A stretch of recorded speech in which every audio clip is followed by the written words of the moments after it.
So actually, it's funny enough, I'd say one thing that we've started to see pop up, and actually I'll leak some alpha here, will probably be coming out in September, is formations of strategic compute reserves. So similar to how there's strategic energy reserves, like oil reserves that the US used to have.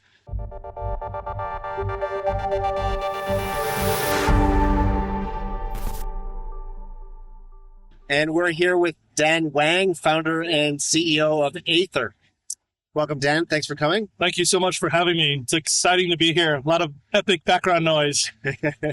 Yeah, we got Space Coin over here. That's right. Given the Jurassic Park music. Dan, could you tell us a bit about your history? How did you end up in crypto? What's your origin story? Yeah, I started in banking, right out of college. TradFi, Web2, which pre-financial crisis, so that dates myself a little bit. But my passion has always actually been in the gaming industry. So I spent the bulk of my career in gaming at Riot Games, was the head of global publishing, launched League of Legends in a bunch of countries around the world, and then post Tencent acquisition, transitioned to Shanghai as the COO for Riot Games China. But it was there that actually kind of the inklings of what Aether would become was always very native to me. Because I don't know if you guys game a lot, but like way back in the day, I used to grind on World of Warcraft to farm gold, to sell gold, to pay for booze on the weekends, right? And so I was doing this, breaking the terms of service of like PayPal and eBay and Blizzard. But for me, there was enough value in it. And so I enjoyed playing a game, monetizing the in-game currency, and then converting that into some sort of financial upside for me. Yeah, you wouldn't be the first person whose origin story in crypto is related to World of Warcraft, Yes. and the in-game economy. Yes, right. Yeah. Because it lends itself very natively to why crypto is so useful, is because there were so many barriers of entry and high friction points that I still went through all that because I saw value in it. I got my account banned. I got my ID banned off PayPal 2 or 3 times. I had to borrow other people's IDs. And there was so much friction, but I still did it because I saw value in it. And really, that's what blockchain technology and cryptocurrency solves for. And so I knew like this is kind of the industry I had to end up with, because it was a melding of like my passions in gaming and kind of what I knew to be a solution for future technological advancement. Do you have any comments on why maybe gaming in crypto hasn't like taken off, even though a lot of people were inspired to get into crypto, like you, doing gaming?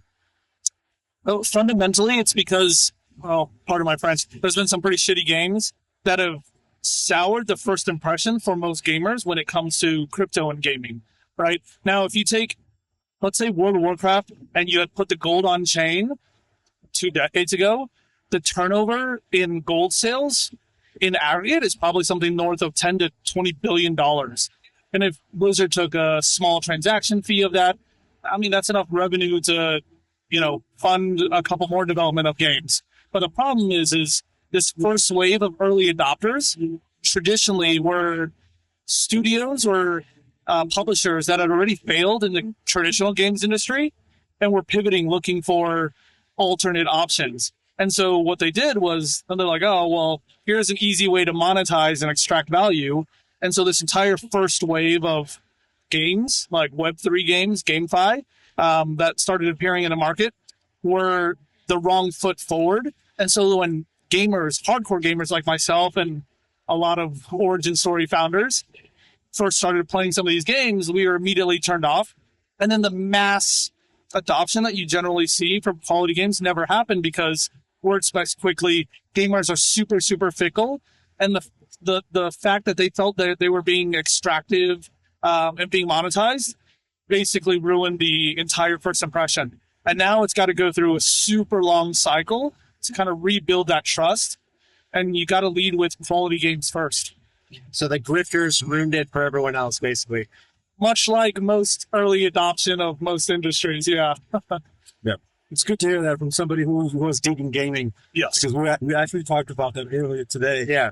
Why it's not taking off. And so when you talked about being the CEO of Riot Games in Asia, I was like, okay, you probably have a good answer to this. So yeah, just thought I'd ask. For sure. I mean, most of the big game studios see some of the value in how to apply blockchain technology to ease friction for users. So at the end of the day, it's just user delight, user experience first. And if it's a good experience, they'll come back for it, right? But the technology they use, the terminology, all of that's in the background. It's got to be abstracted away. They don't care that it's on chain, or they don't care that this skin is an NFT. It's just got to work, right? All right. So your crypto origin story is somewhat related to gaming. You're passionate about gaming. You have a nuanced take on gaming, but we're not here to talk about gaming. No. We're here to talk about Aether. What problem does it solve? What is Aether? What problem does it solve? Yeah, Aether is at its core a decentralized and distributed compute network. We're very similar to like an Uber Black or Airbnb for compute. Right, we aggregate underutilized and scarce and spare resources, infrastructure resources from around the world, and match it with demand, so that we can put the most resonant, applicable, relevant, cheap compute in front of the end user as near as possible to the point of service call to service. This started actually because gaming was one of the big use cases. Gaming, for cloud gaming, you want the distribution of the compute as close to the user as possible. Because if you're far away, you get lag, right? And then the experience really sucks. So we started first on the gaming side of things, creating a DePIN network so that we can bring the experience closer to each end user so that when they're playing, they have a better performance and the cost was lower. You're almost like operating an exchange, right? Because I mean, exchanges, they're matching buys and sells, right? And what you're doing is you're matching demand for compute, and you're adding things like distance and stuff like that. But you're matching demand and supply. Yes. Right. Yes. Is that So basically two-sided marketplace. Again, very similar to like Uber, Airbnb. Sometimes it's comparable to like a Trip.com or Expedia, right? The underlying resources are not owned by us. We're the network that operates it. But then the underlying resources belong to American Airlines or Marriott or whoever owns that hotel room or that airplane, right? And what we do is we help aggregate these resources, provide discoverability, and then we've got a massive sales team out there churning to bring demand. The way that Uber first got its core 1,000 users in New York, right? Okay. So let's say I've got some spare GPUs kicking around. I guess the idea is I can put those to work and earn some tokens. The fundamental selling point of DePIN, right? The one distinction is, unlike a lot of other kind of compute or GPU as a service networks, we are enterprise only. So actually, we don't allow individual consumer grade computes into the network. Even though there's a lot of resources there that could be utilized, what we offer is basically T3, T4 data center compute with 3 nines of uptime. Really, really high SLAs because we're a demand-driven platform. Most of our clients are other enterprises that need extremely high SLAs that just can't be reliant on you and your home computer. Because even though there's value to it, there's no way for me to stop you from booting up Netflix and choking the bandwidth. And all of a sudden, some live service, maybe like an AI inferencing service, drops because you're using your computer. That could never happen in our network. And so we aggregate enterprise compute, dedicated compute in a distributed manner only. Okay. So it's only at the enterprise level. Now, why would an enterprise want to put their GPU on your network and not just find an end user for it themselves? What's the Great question. They all have their own sales team, but it's the same reason American Airlines services its inventory on every single travel website. Because the more distribution channels you have, the more discoverability. It just increases the utilization rate of the underlying resource. And there's very little cost to it, right? In fact, in our network, we actually incentivize folks to onboard their compute to be discovered. So it's like if Priceline gave American Airlines $5 per seat to show the inventory on Priceline.com. So we subsidize the onboarding and discoverability of this compute. So compute providers are like, well, there's no risk of my business and there's a chance it might get sold, and I can fill my underutilized resources closer to 100%. So it's all net margin for me, right? Before compared to before, which is like if I didn't have this channel, maybe I lost out on a sale. Have you heard of Bless Network? Plus network. Bless Network, yeah. So I actually interviewed the founder. Her name is Buqian Li, and it's basically the same model as yours. So I was going to ask you what the difference is between you. So I thought maybe you would know, but it looks like the difference is that her idea involves like consumer level providers as well. And so I was going to ask, how do you guarantee uptime to enterprises that have that have demands that are supposed to have those tight SLAs. But one thing that you mentioned in your documents was that these enterprises can't rely on a Google Cloud or the big tech companies. I would expect those guys to be even more reliable than you guys, but you're saying it's the opposite. So I wouldn't exactly say it's the opposite. It's that while a lot of these large enterprise clients sometimes default to the large providers, oftentimes it's definitely not in the right locations or not at the lowest price.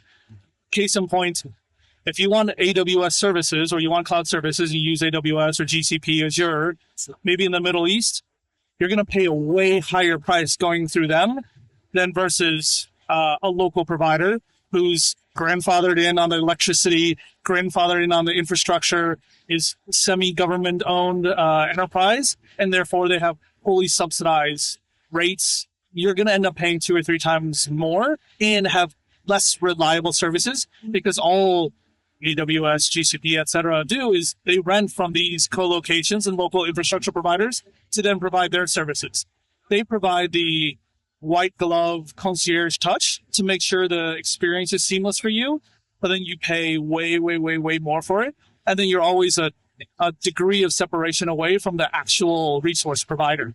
And so what we do is we kind of cut straight to the local and regional providers, aggregate these together so that if you need compute that, say, requires data sovereignty in the Middle East, in the UAE, you don't need to go through AWS, who then rents from somebody else.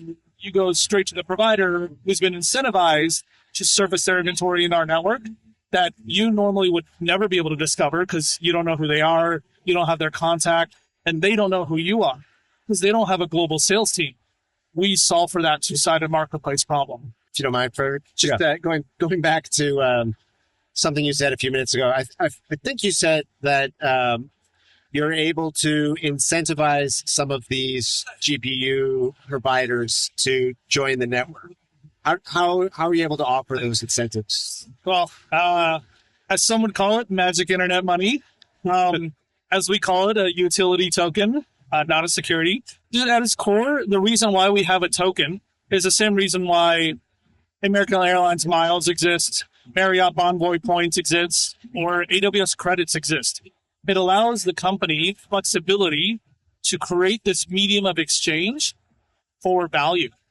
In our case, we just put it on chain and call it a token. So what it does is it allows us to be able to incentivize this first mover dilemma of, do you build the infrastructure and then wait for clients to come? Or do you wait for clients to already show up and then build the infrastructure? But remember, infrastructure builds take years and clients' sales cycles take years. And so how do you solve for this cold start issue? You need to incentivize someone to be the first mover. And so what we do is we help incentivize suppliers to de-risk, come on board, surface your inventory here, no risk to you guys.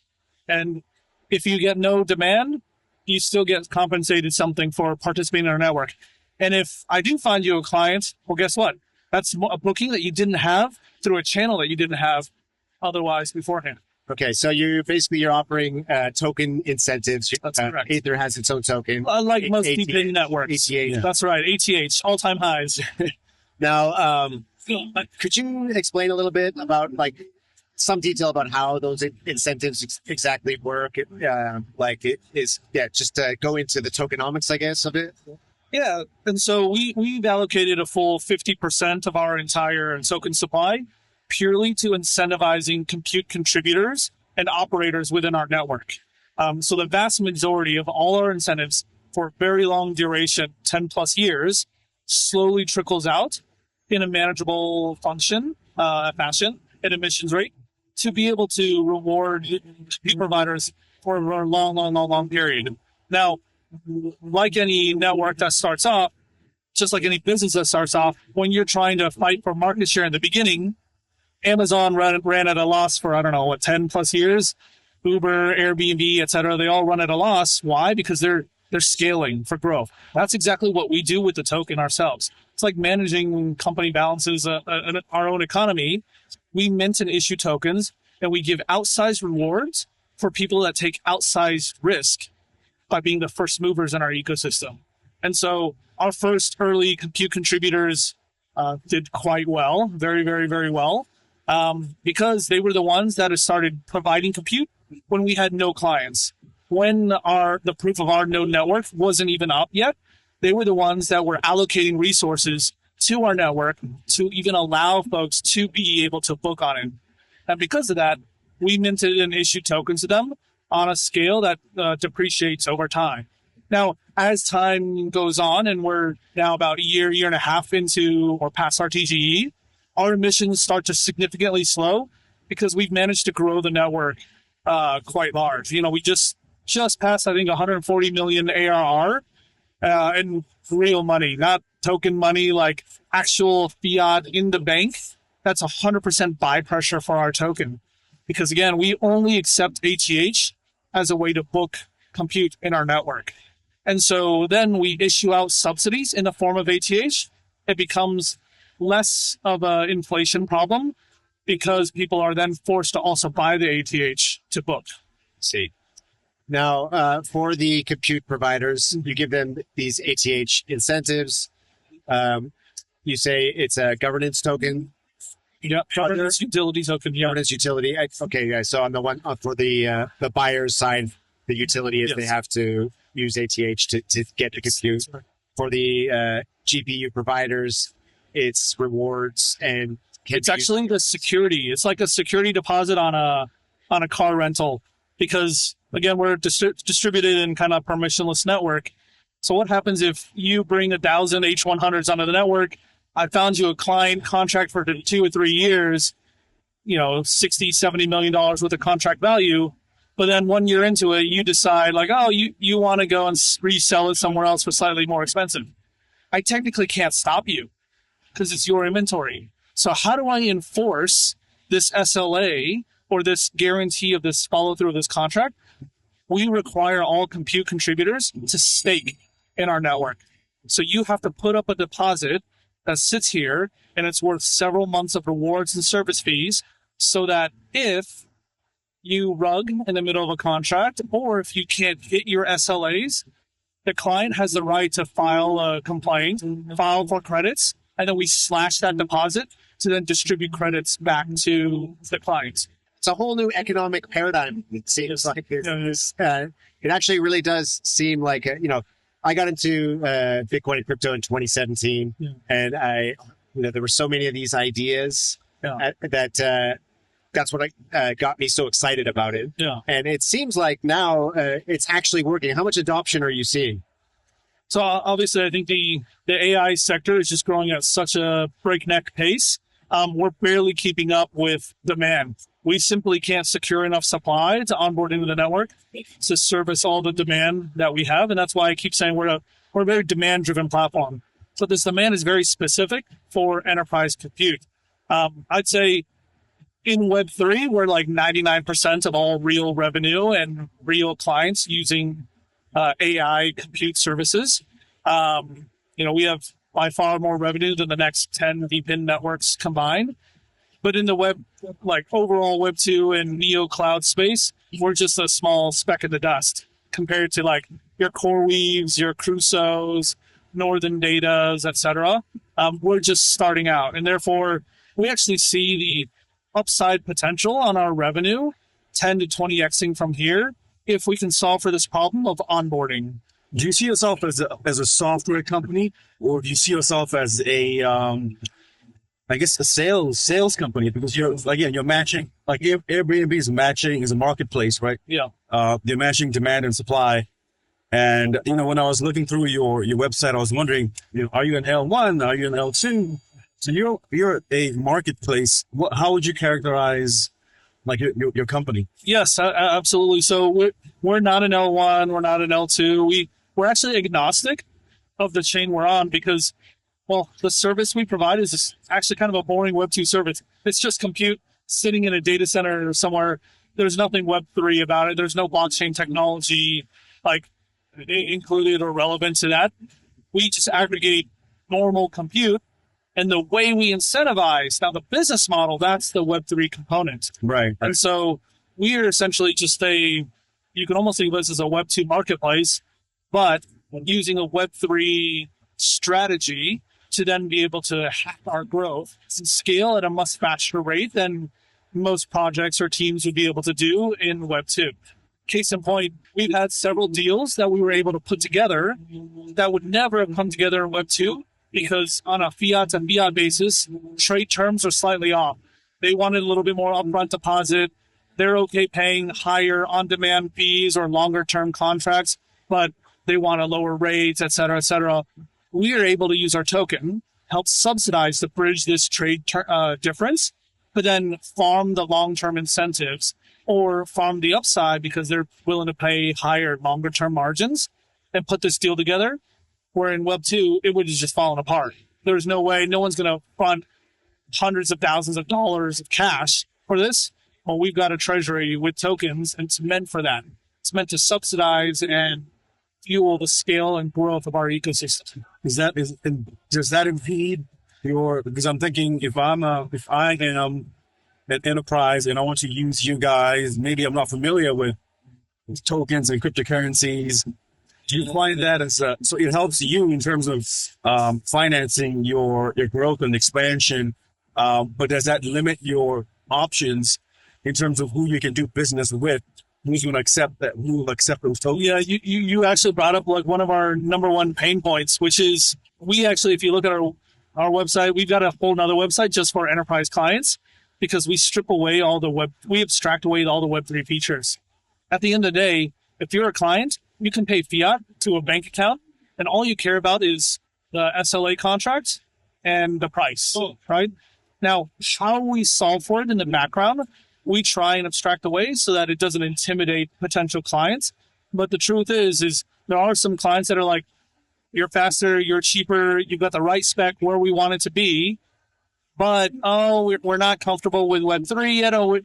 I know we don't have to pay with tokens, but like, the fact that tokens are involved somehow, we're concerned, and therefore they go with more expensive options. That's just, I think, a friction point that we have to start to get to eventually work through. But I would say the vast majority of clientele actually just care about the two fundamental issues, which is service quality and price. And really, how the sausage is made, they don't really care about, as long as their portion doesn't have to interact with it at all.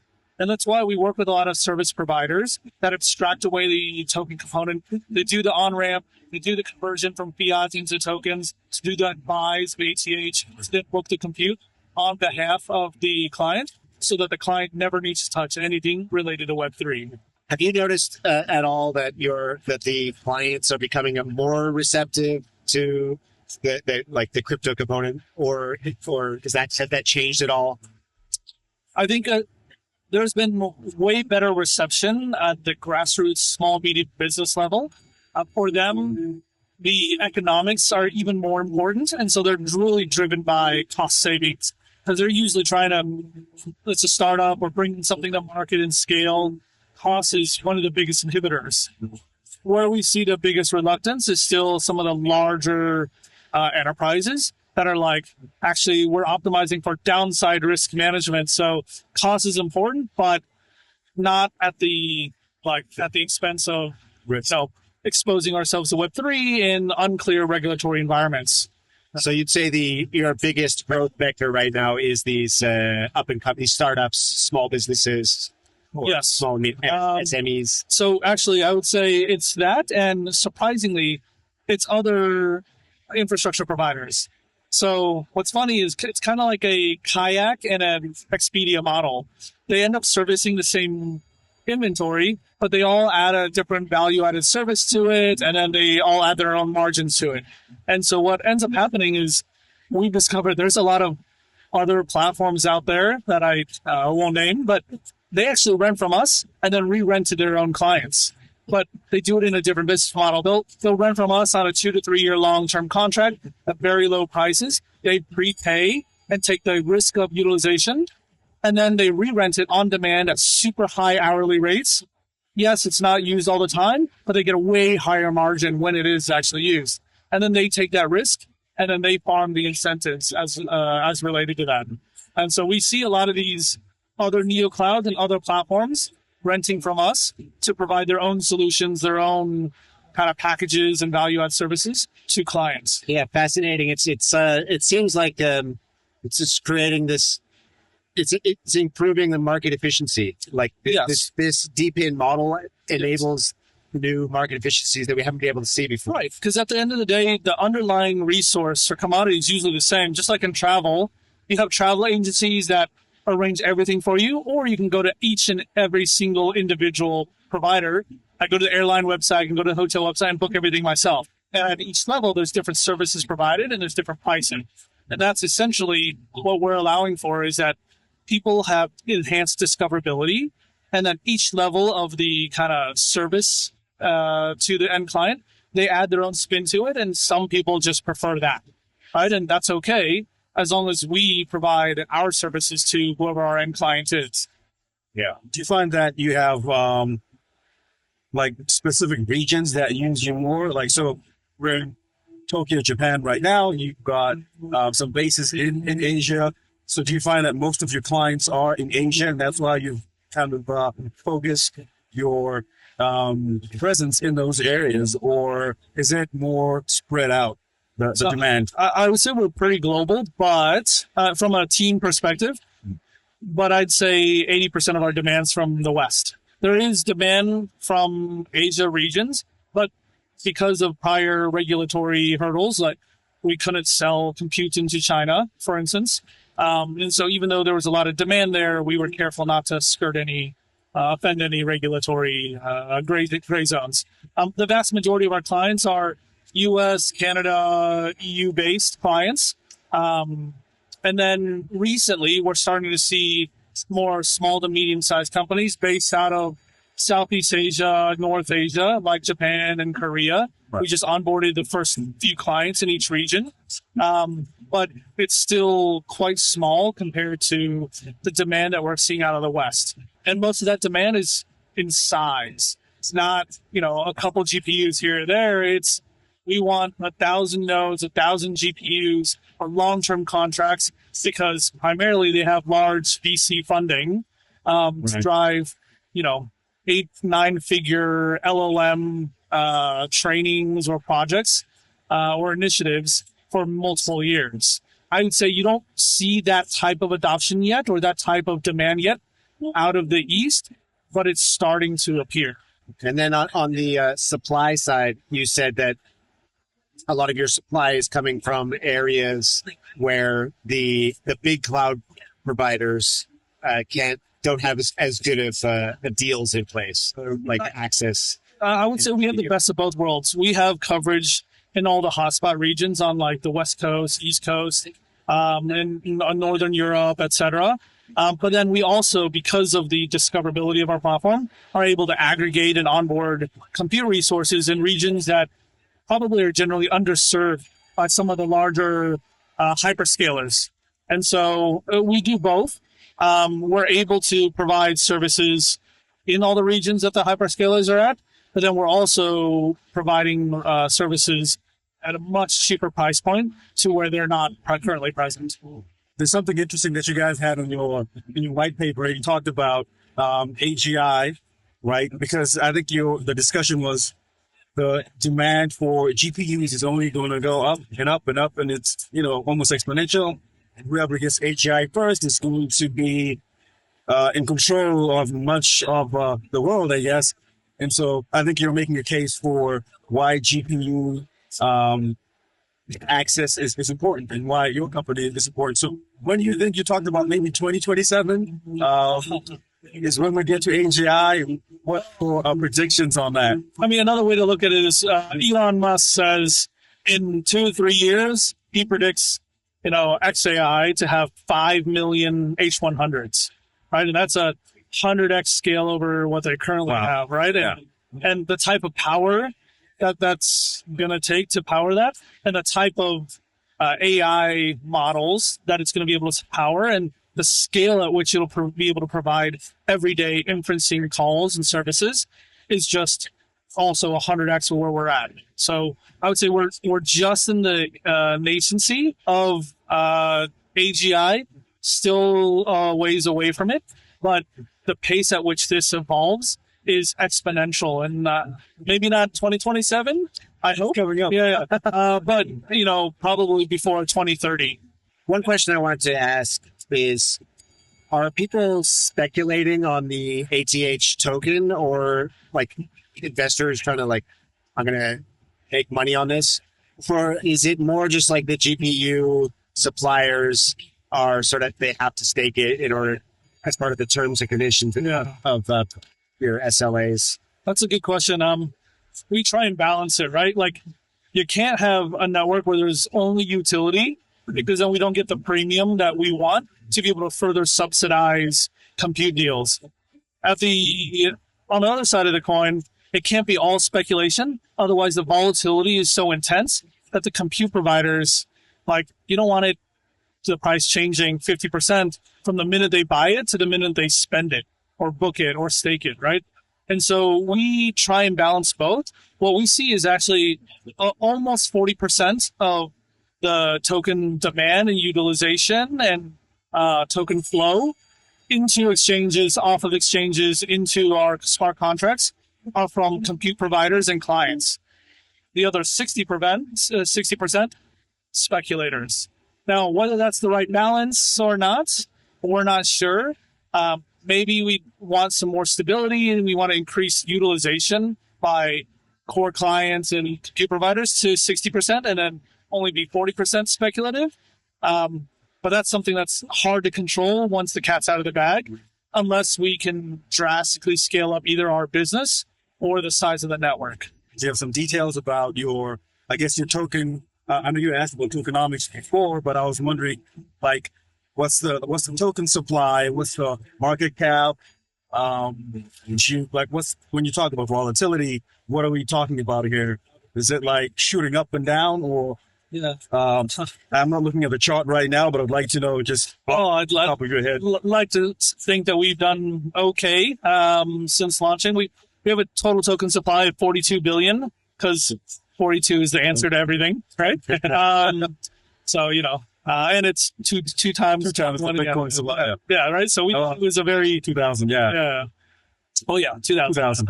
But the 2 is there. So and our current FTV is somewhere around 1.4 billion, and market cap is about 350 million. And what I think we've done a good job of is making sure that we drive all value accrual back through our token. What I mean by this is, there's some deep in networks or other solutions that take the revenue and keep it for themselves, and then electively they can buy back tokens with it. However, because we force all compute to be booked only with the token, that means 100% of the revenue has to be buy pressure for the token before they can even get compute. So what this does is this actually created consistent minimum buy pressure for ATH from the very onset of our ecosystem and network till now. And so now, at 140 million ARR, we have just under a little bit of 12 million in guaranteed buy pressure every single month for ATH, because people have to buy the ATH in order to book the compute. So what that means is more stability, more of a safety net for the token, and so that it remains a little bit more stable. What that means for the network, it means it's not at our disposal or discretion on how to use the cash. We can't choose whether or not we want to buy back the token. It has to be used for that. So again, it drives value accrual back to token holders, who are the largest contributors of value in our network, whether it's through staking or booking compute or speculation. to help increase token price. Yeah. So I guess that helps to like stabilize the price. Like there's a Exactly. certain amount of volatility, but the fact that you have that, I guess that the need to buy back Yes. kind of keeps it keeps it stable. It provides this minimum guarantee of offsetting some of our inflations because we do have inflation in order to incentivize the network. Right. If we had no buy pressure from our revenue, well, then it would just be 100% inflation. But because of this, we've been able to keep relatively steady and stable and provide consistent buy pressure for the token in an up market or a down market. In fact, it's better in a down market because in every dollar of buy pressure, it converts to more ATH if the market is down and our ATH price is down. So that it recycles more ATH back to be used to book compared to if the token price is really, really high. So Kind of a impact is balancing greater. mechanism there. Yes, yeah, that's how we designed it. Yeah. All right. Shifting away from tokenomics for a minute. So, like, as the use of AI becomes more and more important in the world, these data centers become like critical infrastructure. Are you doing anything with Aether, like to ensure that there's democratized access to data centers? So I think that's where our goal of providing this somewhat permissionless and trustless ecosystem is to ensure that access will be somewhat equitable or at least available to users as we scale into more of a post AGI age. Now, you see governments strategically implementing programs and regulation to ensure the sovereignty of securing future compute and AI resources. Things like the CHIPS Act, things that the Trump administration has done to incentivize or support AI companies. And I think these type of initiatives are going to happen more and more and more as folks realize it becomes more of a scarce resource race. So kind of the tension that you've seen in the past around energy, oil, rare earth minerals, you're going to see doubly so for compute because it's the bottleneck for all future compute and AI services that will scale and will get mass adoption eventually. Now, who controls that access, who controls that choke point will be extremely crucial. And what we want to do is try and be somewhat of an impartial player in the middle for folks to surface in our marketplace so that anyone can get access to it and they're not gated by their own region or locality or immediate surroundings. So the question of democratizing the compute, I mean, if, for example, if nation states decide that they want to get all this compute, they can still be your customers as well. So Yes, and you know the realities, harsh realities come into play. I'm American. If they wanted to, they could tell me or our company and us to stop doing certain things, stop providing compute in certain places, and unfortunately, we need to enforce it. Otherwise, we run the risk of getting out of business, yeah, put out of right? business. And so, obviously, these guardrails that are in place are meant to serve the best interests of that specific nation state or country. We haven't seen crazy hard lines come into place yet, but I actually anticipate it to get harder before it gets better. So do you think it'd be fair to say that decentralized GPU networks are more of an economic accelerator rather than something that ensures democratized access to GPUs? It is. It absolutely is that because data centers rely on physical land and space. There's always this risk of nation states essentially controlling or dictating demands to it. So true democratization of infrastructure is hard because there's this physical component to it. But what it can do is can allow for adoption and scale to happen much more quickly so that folks have a little bit more of an equal footing or access when competing for these scarce resources. But then the rest is up to each nation state to enforce. All right. Did we miss anything? Anything else you'd like to add? I think I'll say, No, please. I was just going to add to what you said. smaller countries where people don't have the funds to use the big tech players can use companies like Aether to get compute. Yes. Right? 'Cause you said you're 2 or 3 times cheaper Yes. than the big players. Absolutely. So Yeah. it's an option for people who don't have the millions of dollars to splurge.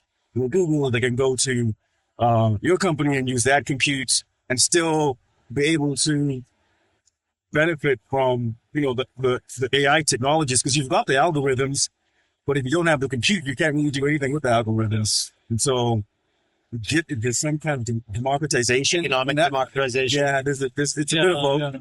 But at the highest level, if the big companies or countries want to dominate the AI landscape, they've got the resources to just hog Yes. all the compute power. Right. So actually, it's funny enough, I'd say last comment I want to make is one thing that we've started to see pop up, and actually I'll leak some alpha here, will probably be coming out in September, is formations of strategic compute reserves. So similar to how there's strategic energy reserves, like oil reserves that the U.S. used to have, there's going to be treasuries, like a digital asset treasury, starting to hoard compute access, specifically credits that can be turned into compute in different networks, such as Aether, so that people can start to hoard these scarce resources. So when time comes, they can convert that treasury directly into V200s, H200s, H100s, rather than hold the underlying compute, which then depreciates or is subject to local regulations. Wow. So, Yeah, fascinating. Things are moving fast. Like what you just described, I couldn't even imagine something like that 5-10 years ago. yeah, But it's happening. exactly. It's happening fast. It's happening now. Yeah. All right, Dan, where can people find you? You can find us at www.aether.com, Aethir Cloud on Twitter. And if you guys are looking for compute or you want to contribute compute into our network, please reach out. We'd love to work together. All right, Dan, thanks for your time.